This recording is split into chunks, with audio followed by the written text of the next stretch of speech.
Committee on Judiciary and Hawaiian Affairs is called to order. We have several bills on today's agenda.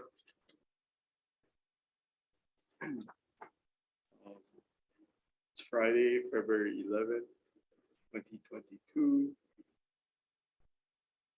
12:15 p.m. We are in conference room 325. First bill is HB 1787. Vice Chair. First up, we've got HB 1787 HD1 relating to persons with disabilities. We have a number of 3 testifiers here today. First up, we have the State Council on Developmental Disabilities in support. Hi, my name is Chase Silvert. I work with the State Council on Developmental Disabilities. I'm testifying on behalf of Daintree Bartoldis. Thank you, Chair and committee members, for this opportunity to provide testimony in support of this measure. We just wanted to briefly highlight that there are a number of employment initiatives that we've been working on at a local level to try to increase competitive and integrated employment for our individuals with developmental disabilities, as well as their employment rate. Hawaii is on the lower end for employing individuals with developmental disabilities across the nation.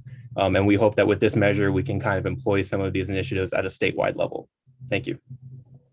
Thank you. Next up, we have the Department of Human Services with comments.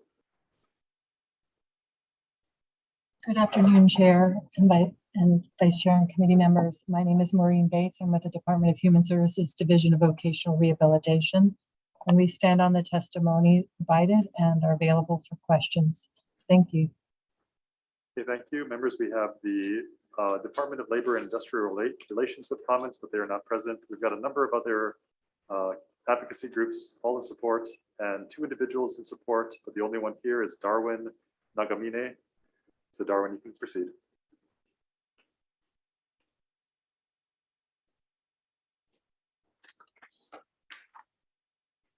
It does not sound like Darwin is actually here.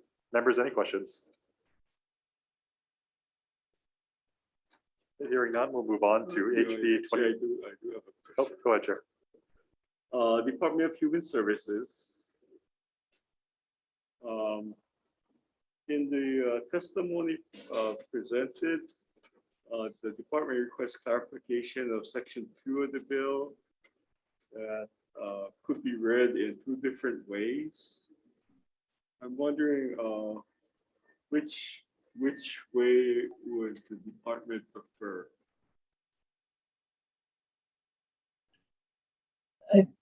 This is Maureen with the Department of Human Services Division of Oak Rehab. And as the bill reads, our preference would be to clarify that state employees and DHS contractors who work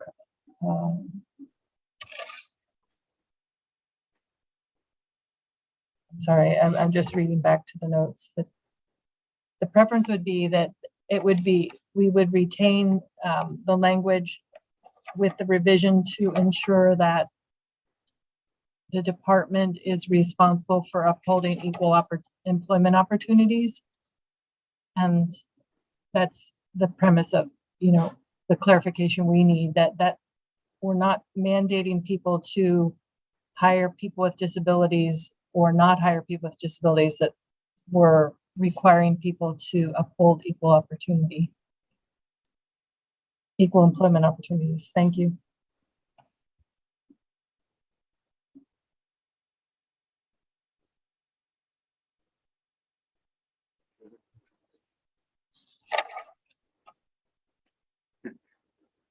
So would that be the first or the second bullet?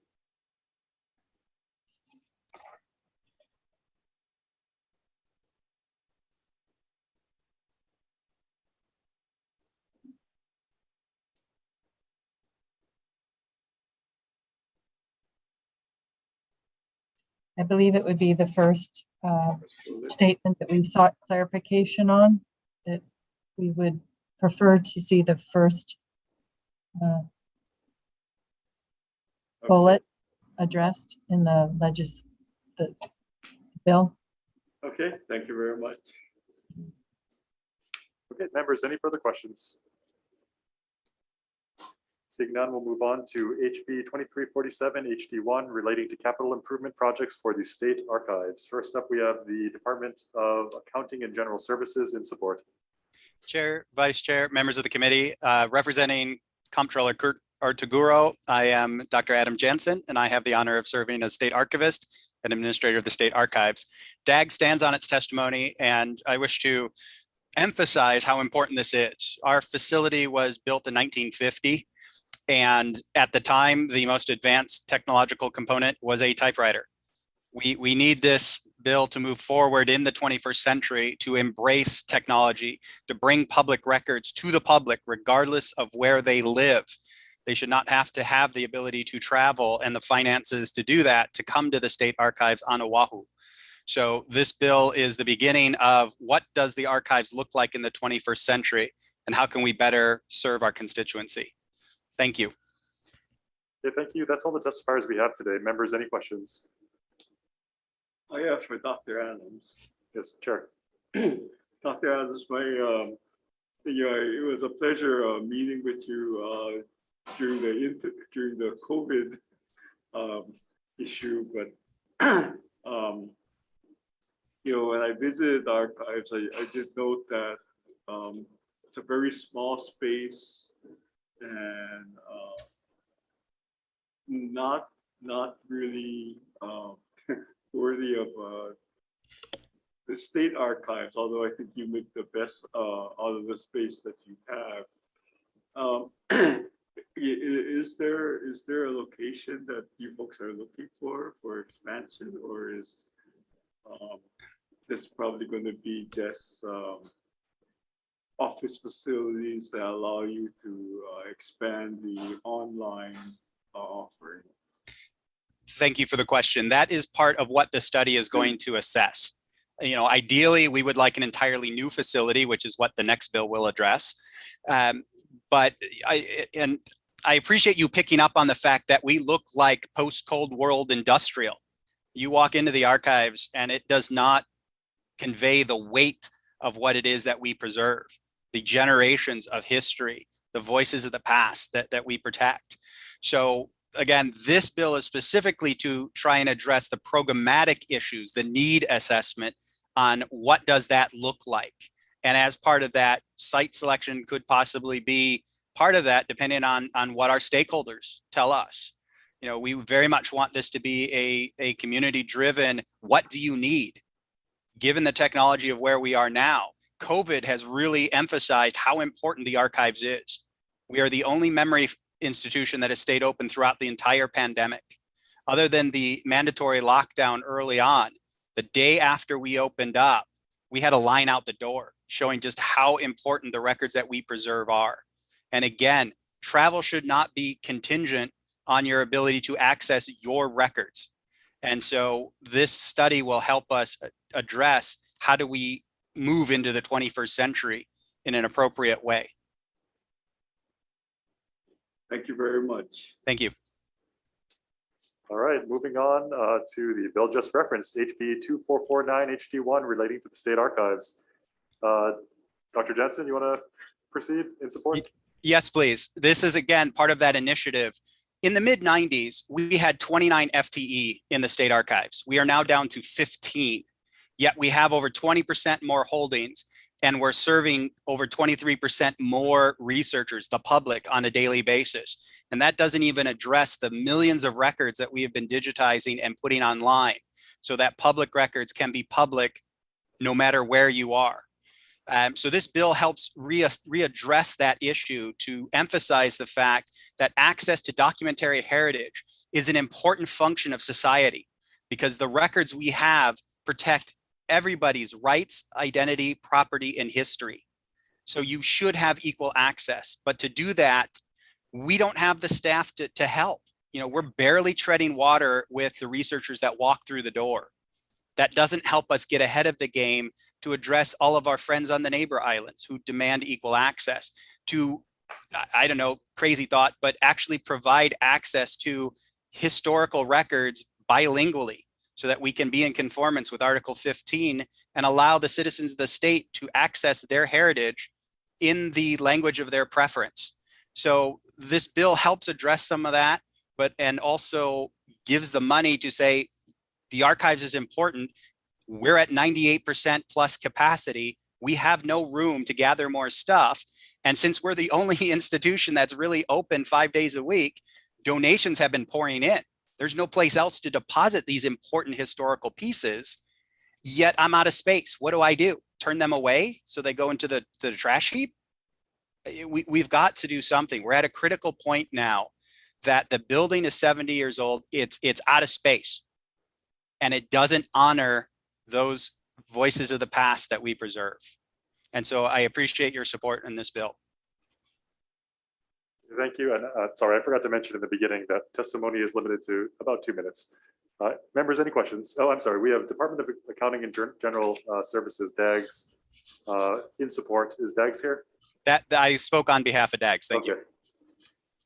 Okay. Oh, yep. Sorry. I see here as Hawaii State Archives. All right, members, any questions? Okay, hearing none, we'll move on to HB 2491, Hd1 relating to the Hawaiian language. First up, we have Department of Transportation in support. Chair Nakashima, Vice Chair Matayoshi, members of the Committee on Judiciary and Hawaiian Affairs. I am Patrick McCain with the Department of Transportation. We are in support of the measure and will stand on our written testimony. Thank you very much. Okay, thank you. Members, we also have a number of individuals, 2 with comments and 2 in support. First, we have Kahea Faria with comments. Aloha me kako, can you hear me? Yep, we can hear you. Please proceed.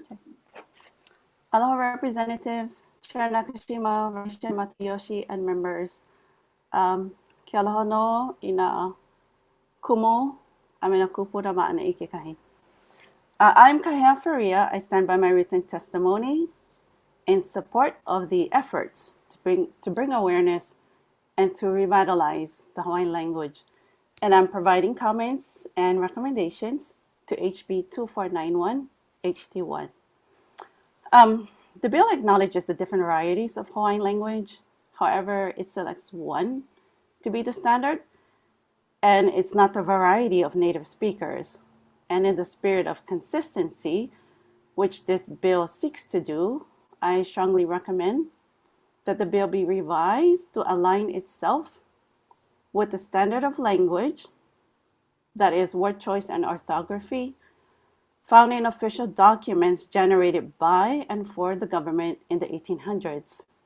And I'm in support of the bills that you were just, that folks just commented on, because that's where those documents are as well. In this bill, I see Kauai Keaoli's name and a line from his coronation speech.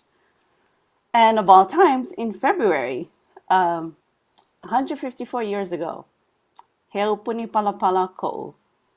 So I guess my wonderings is, why don't we continue that standard that Kauai Keaoli adopted, promoted, and established for Hawaii?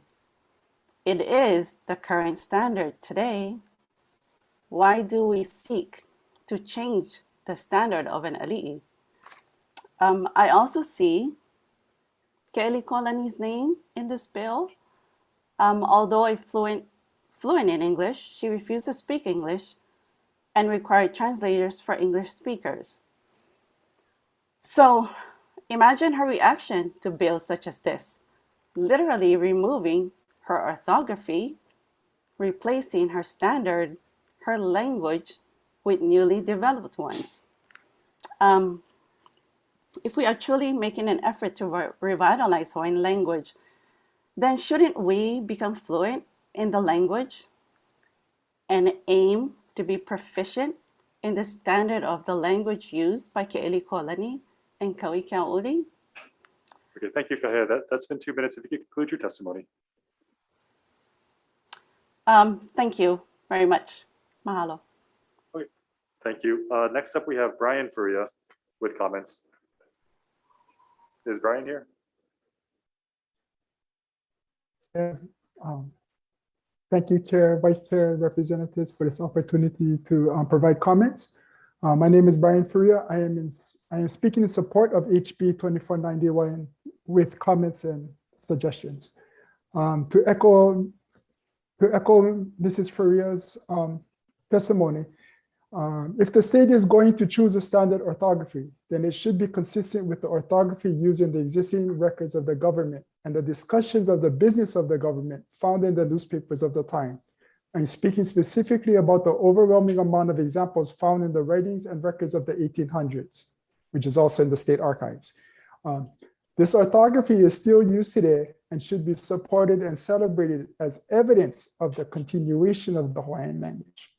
Finally, the markings are merely a tool used to support the learner on their way to fluency. However, dependency on it actually hinders the progress towards proficiency, as proficiency is dependent on communication with native speakers' modes of interaction. What's actually needed is a strong population of native speakers and proficient second language speakers of Hawaiian to stabilize the Hawaiian language. Thank you very much for allowing me to testify, and I stand also in support of my comments. Mahalo. Thank you. Members, we have a number of testimonies in support as well. The State of Hawaii, Hawaii Civil Rights Commission, the Office of Planning and Sustainable Development, the Center for Hawaiian Sovereignty Studies, the University of Hawaii, and 2 other individuals, all in support, although the Office of Planning and Sustainable Development came in with comments. Members, any questions? All right, seeing none, we'll move on to HB 1894, relating to human remains. We have a number of testifiers today. First up, we have DCCA with comments.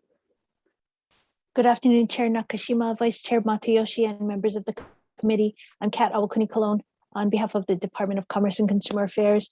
We have our written comments. DCCA takes no position as to whether hydrolysis facilities should be made available in the state. And instead, our comments focus on whether regulation should be integrated into Chapter 469 and all of the regulation around undertakers, embalmers, and funeral directors. I'd be happy to answer any questions you may have. Thank you for the opportunity. Yeah, thank you. Next up is Department of Health with comments. Good afternoon, Chair Nakashima and Vice Chair Matayoshi, as well as members of the committee. Happy Law Friday. My name is Lauren Kim. I'm testifying as the Acting State Registrar and Policy Director for DOH. We will stand on our comments expressing no concerns about environmental regulations so long as water cremation facilities are hooked up to municipal sewer systems. Thank you, and I'll be available for questions. Yeah, thank you. Next up, we have Fisher and Associates LLC in support. Good afternoon, Chair, Vice Chair, members of the committee. I stand in strong support of my written testimony. When I came across water cremation back in 2005, I knew immediately that this would be a game changer for the funeral industry. As a licensed funeral director myself for the past 38 years, I've watched my colleagues as they place blood, toxic embalming, and infectious body fluids down the sewer without treating it. Water cremation places a sterile effluent with no remaining DNA to the sanitary system. The reason I know this, it was tested over 30 times in a 3-year period while I was at UCLA. The data is there to prove it. Therefore, I ask that we amend the bill to say the sterile wastewater shall be discharged into the sewer system as approved by the counties there in Hawaii. This is a simple wastewater permit like the other 21 states that have already approved this already are doing. So we would be following what all the other states are doing. And I'm here to assist in any way that I can. Thank you for your time. Okay, thank you. Next up, we have Aloha Mortuary Cremation and Funeral Services in support. You're muted.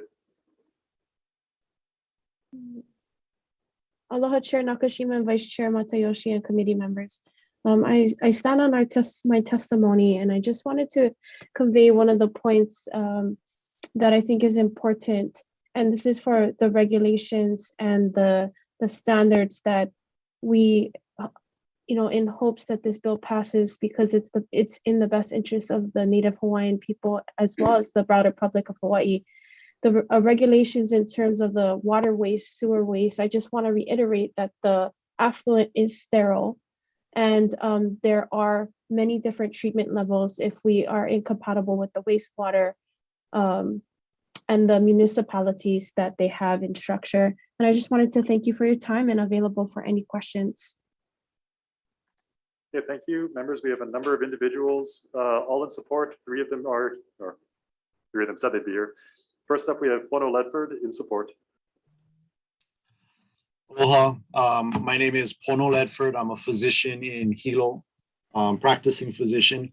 I'm in full support of this water cremation, especially as a native Hawaiian and the community I do serve out here in Hilo. We have plenty of Hawaiians and local people here that are very interested in this as an alternative means of cremation.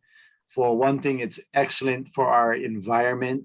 And that's one of the biggest things that we have concerns about here on Big Island is conserving our beautiful Aina. So I stand by my testimony. If you guys have any questions, I'll be here.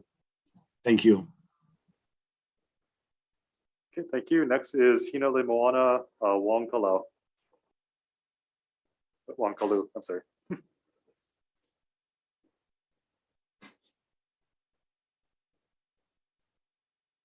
Okay, not present. Next up, we have Mililani Trask in support.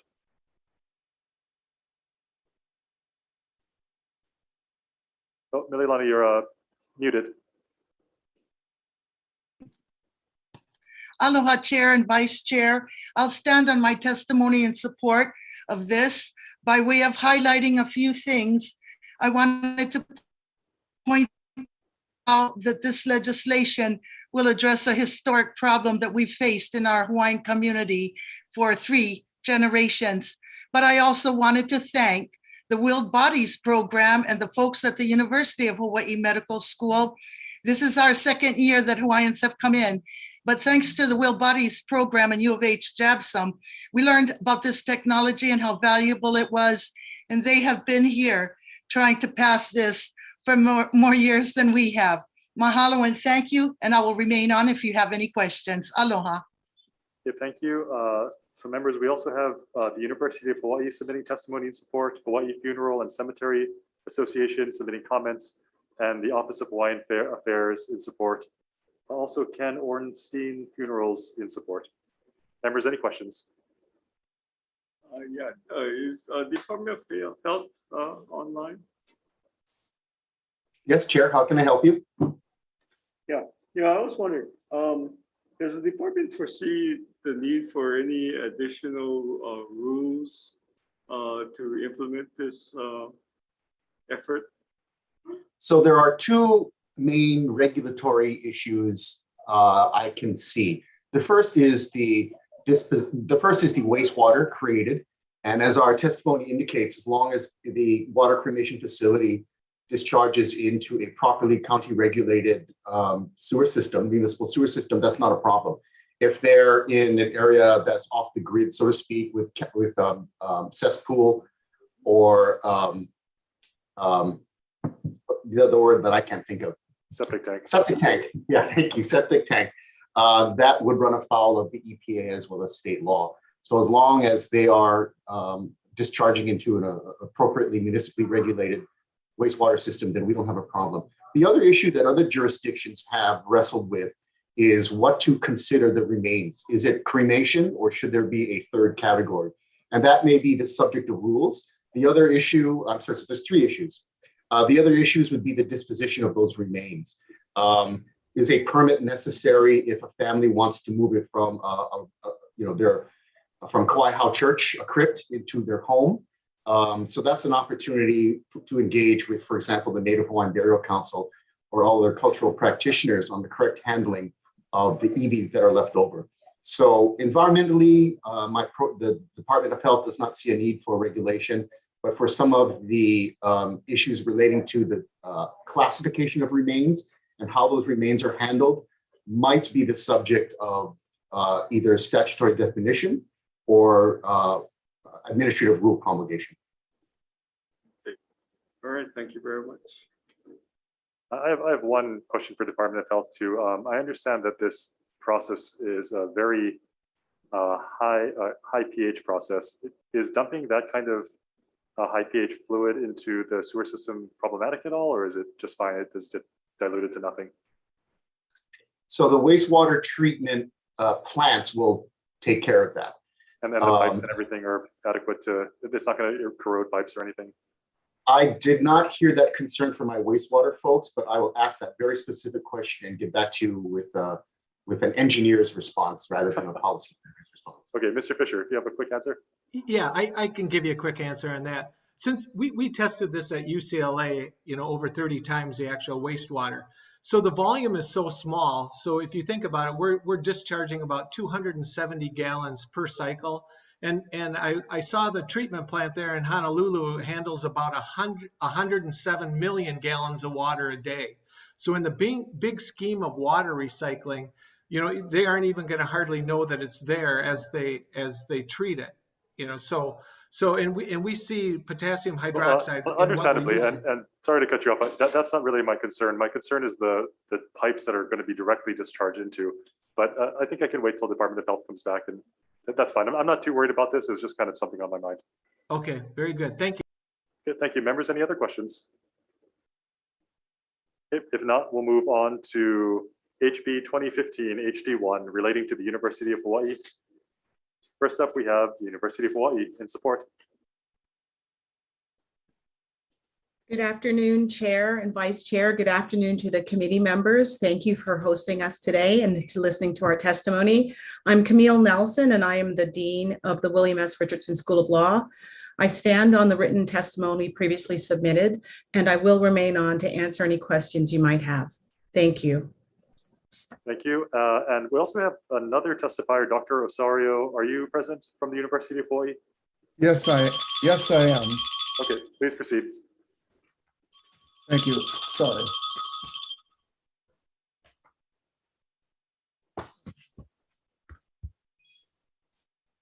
Thank you.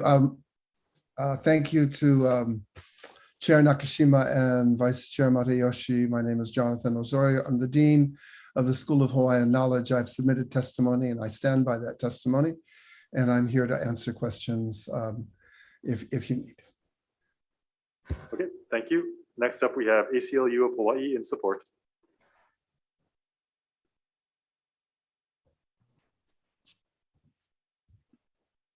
Hello, Chair Nakashima, Vice Chair Matayoshi, and committee members. Carrie Ann Shirote on behalf of the ACLU of Hawaii. We support this measure. The ACLU advocates that the state shift spending priorities away from mass criminalization and incarceration that disparately impacts Native Hawaiians and other people of color towards investments in education, housing, healthcare, human services, and restorative justice in our communities. Over the years, the legislative body has created multiple task forces and supported initiatives for the purpose of examining and improving our criminal legal system and reducing our carceral population. These include the Justice Reinvestment Initiative, Native Hawaiian Justice Task Force, HCR 85 Task Force, Hawaii Correctional Oversight Commission, and recently Criminal Justice Research Institute. Additionally, there's been seminal studies over the years highlighting the racial bias and disparities that exist within our criminal legal system, and particularly that targets Native Hawaiians. From seminal studies in the 1980s from Dr. Jean Tassenbaum, Dr. Reading Kiahiolalo, Dr. Jonathan Osorio in the past, as OHA's most recent report. While these commissions and initiatives have issued recommendations to reduce the jail and prison population and eliminate racial disparities, these recommendations have been ignored, unfunded, underfunded, and not implemented. On the other hand, we keep choosing to spend millions of dollars on jails and prisons, and currently before you, there is consideration to build a $1 billion jail. We ask that instead of spending money on more incarceration, that we divert that money into programs such as this, that we look at data-driven strategies to reduce our carceral footprint, as well as innovative solutions to reduce our incarcerated population while enhancing community safety. This measure is a step forward towards shifting from a system of punishment to a system of restorative justice and healing, taking into account the nuanced history of Hawaii and the oppression of Native Hawaiians through the penal system for over a century. Thank you, Ms. Shirota. That's been 2 minutes. If you could conclude your testimony, please. Mahalo for the opportunity to testify. Thank you. Thank you. Members, we have a number of other individuals testifying in support, also OHA in support, and Community Alliance on Prisons in support, and the Department of Budget and Finance with comments. Members, any questions? Okay, hearing none, we'll move on to HB 2176, HD1 relating to the State Taxation Board of Review. We have the Tax Foundation with comments, but they're not here. The only testifier we have here today is the Department of Taxation in support. Thank you, Chair or Vice Chair. This bill, the main thrust of this bill just corrects the boo-boo we made in the last year's bill. I'll be here for any questions. Thank you. Okay, members, any questions? Okay, hearing none, we'll move on to HB 1863 HD1 relating to landlord-tenant disputes. First up, National Coalition for a Civil Right to Counsel in support.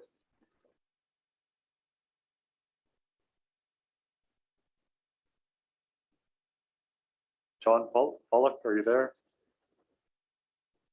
Okay, not there. Next up, we have Hope Services Hawaii in support.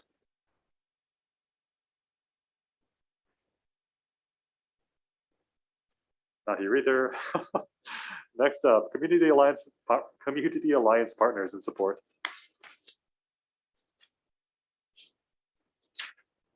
Looks like it's Friday afternoon. Next up, we have Hawaii Health and Harm Reduction Center in support.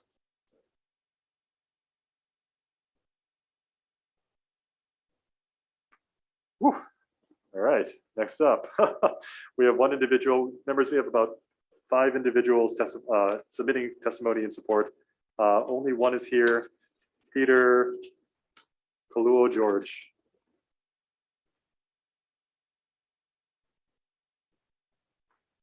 All right, wow.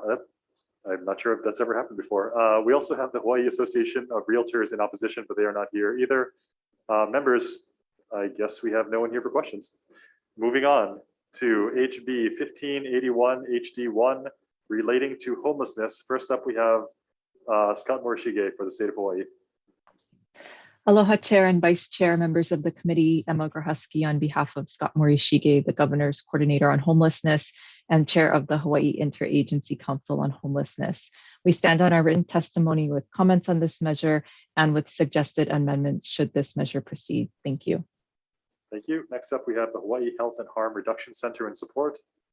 Although I think we just called them and they're not here for the other bill. Okay. That's all the testifiers we have. We also have the Department of Budget and Finance with comments, National Association of Social Workers, Hawaii chapter in support, and the Hawaii Psychological Association in support. Members, any questions?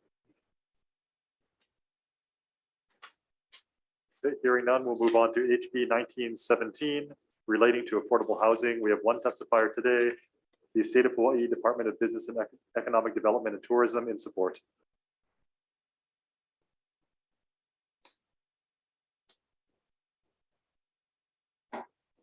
We have a low batting average today, members.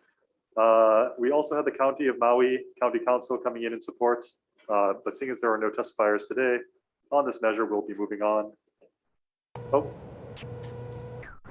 Denise, did you want to testify in support of HB 1917?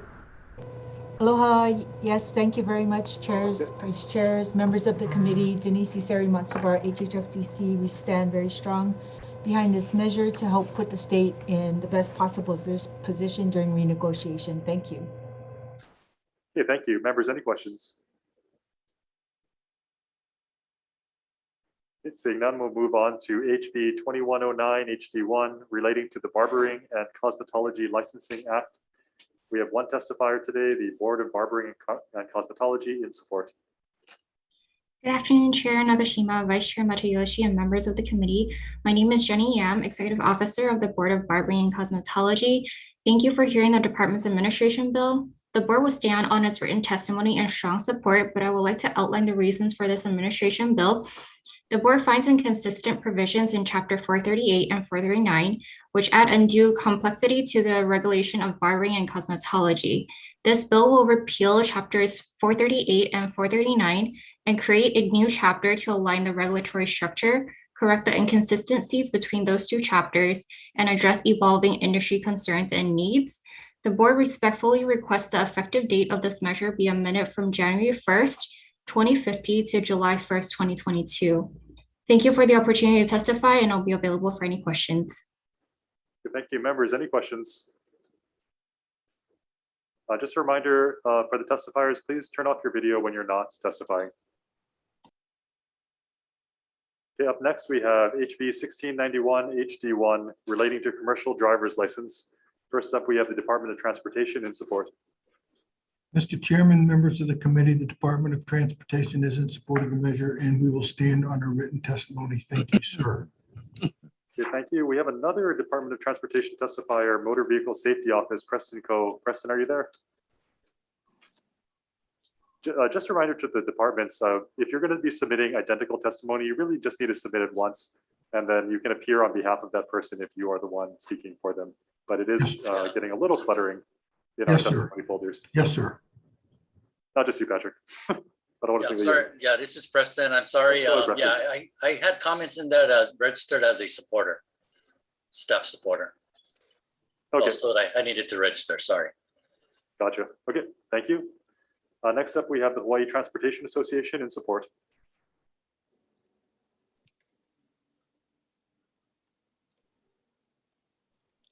Aloha, Chair Scott Nakashima and committee members. HTA strongly supports this bill. The shortage of drivers is well publicized throughout the nation, and we've been facing this problem in Hawaii for decades as well. Our driver population is aging, and we need the opportunity to get the younger people interested in the industry. Now, being able to begin this process at 18 would allow more people to consider the driving profession when they're deciding on a career path. Now, safety is still the foremost consideration here, and this chapter was formulated in 2007, and we're not aware of any problems resulting from this. And now the Federal Motor Carrier Safety Administration has a program called the Entry-Level Driver Training Program. This program establishes a minimum theory and behind-the-wheel curricula that all driver trainers must follow. In addition, these driver trainers must register with the feds, and they're being monitored in that whole process. Now, the safety measures already in this chapter remain. There's no transportation of hazmat or hazardous materials, no transportation of students, and they must have a clean driving records 2 years prior to engaging in commercial transportation.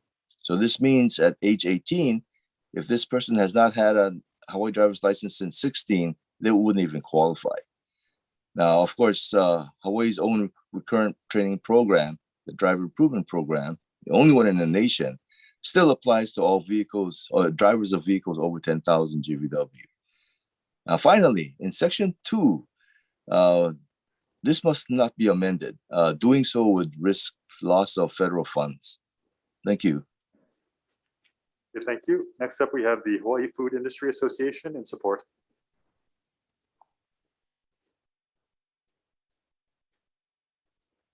All right, not present. Members, any questions? Seeing none, we'll move on to HB 2246 HD1 relating to the State Highway Enforcement Program surcharge.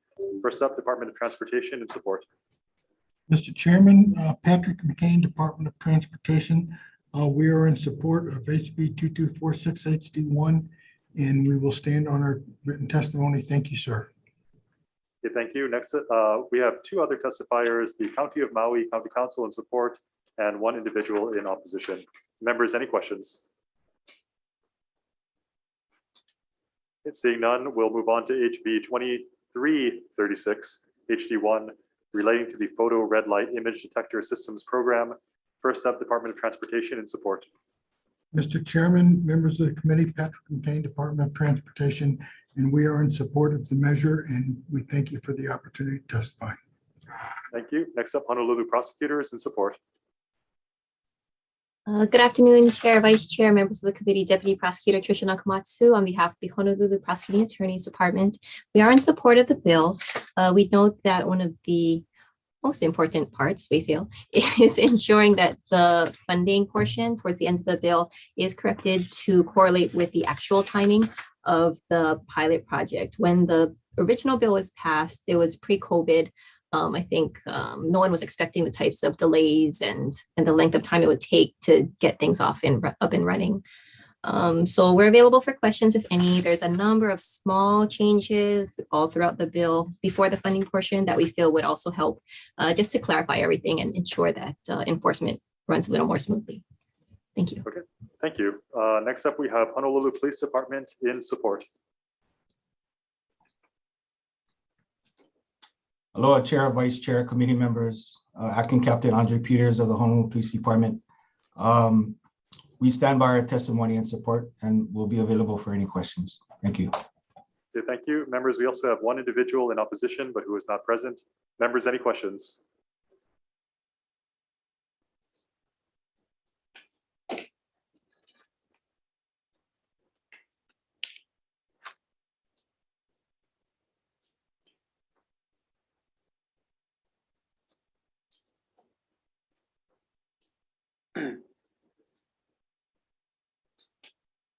Okay, next is House Bill 1686 related to digital identification.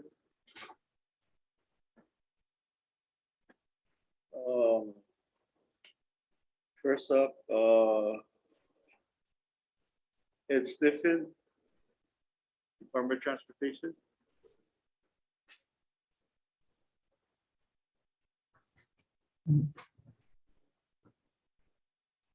Mr. Chairman. Yes. I'm Deputy Director Patrick McCain, Department of Transportation. If Mr. Sniffen's on the line, he can do this one, but otherwise the Department of Transportation is in support of the measure and we will stand on our testimony. Thank you, sir. Okay, thank you very much. We also have from Department of Transportation, Preston Cole, Highway Safety Specialist.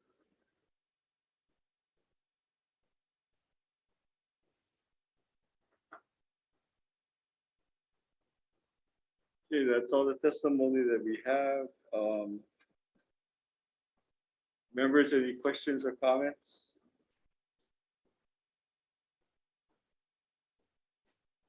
Okay, seeing none, we move on to House Bill 2218 relating to the Frank T. Okimolo Reef Runway.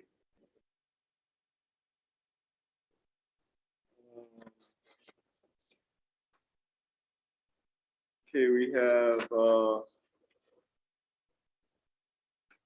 3 testifiers in support, but none of them are present today.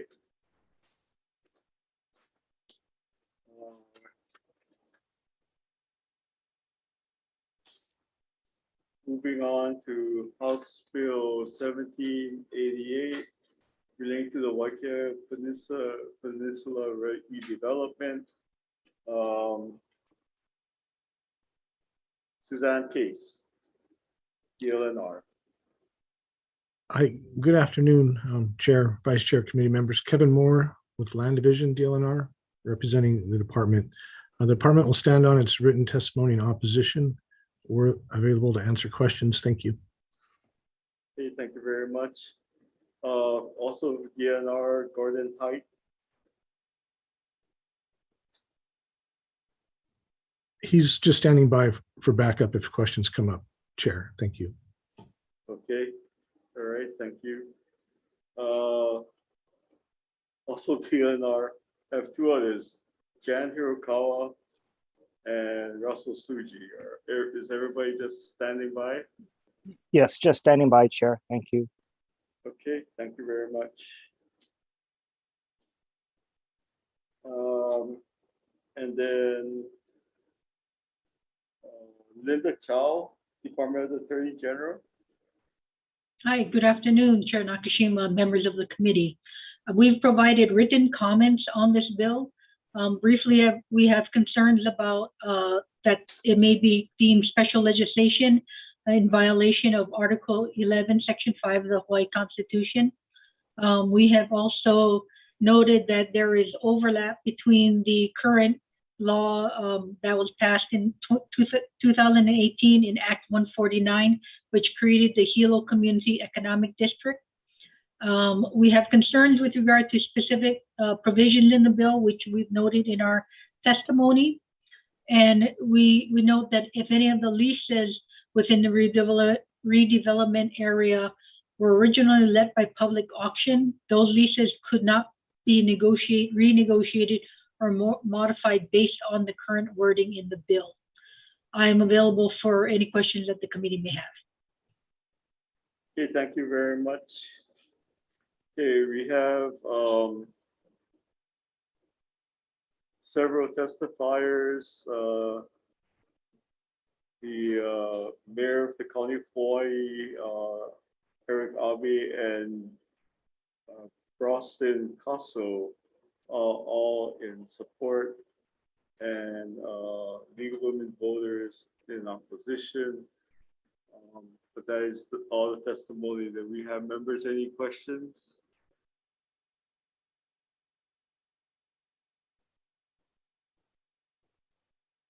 Okay, seeing none, then we will we've come to an end of our agenda. There is a item for decision-making on a bill previously heard on February 8th. However, the chair has postponed all decision-making until Monday. So we will move all of these bills. We will post them for a decision-making on Monday and include HB 1878 along with that list of bills for decision-making only. Okay, with that, we are adjourned. Thank you.